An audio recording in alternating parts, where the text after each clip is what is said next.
খালি শুধু জানার চেষ্টা করছেন বিদেশে পড়ালেখা করতে গেলে আসলে অনেকেই আপনাদের সাথে প্রতারিত করছে, আপনাদেরকে তথ্য দিচ্ছে না বা তথ্য দিয়ে যে ফাইলগুলো করছেন সেগুলোর সময় এবং টাকা দুইটাই লস করছেন।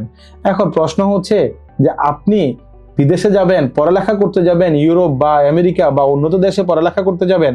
পড়ালেখা মানে কি? আপনি অবশ্যই বর্তমানে হয় আপনি এইচএসসি পাস করেছেন, ব্যাচেলর বা মাস্টার্স করতে যাবেন। এখন আপনি ব্যাচেলর বা মাস্টার্স করতে উন্নত কোনো রাষ্ট্রে যাবেন, কিন্তু এই যুগে এআই এর যুগে এসেও আপনি সেটা ঘাটাঘাটি করছেন না, প্রপার তথ্যটা আপনি নিজে ফাইন্ড করছেন না, যে কেউ যা বললো তার উপরে ভরসা করে আপনি আপনার ফাইলটা দিয়ে দিলেন এবং আপনি আল্লাহ আল্লাহ করছেন আপনার ভিসাটা যেন হয়। ভিসা আসলে এভাবে হয় না। ভিসা হয় প্রপার নলেজ, প্রপার ডকুমেন্টেশন এবং প্রপার গাইডলাইনের মাধ্যমে।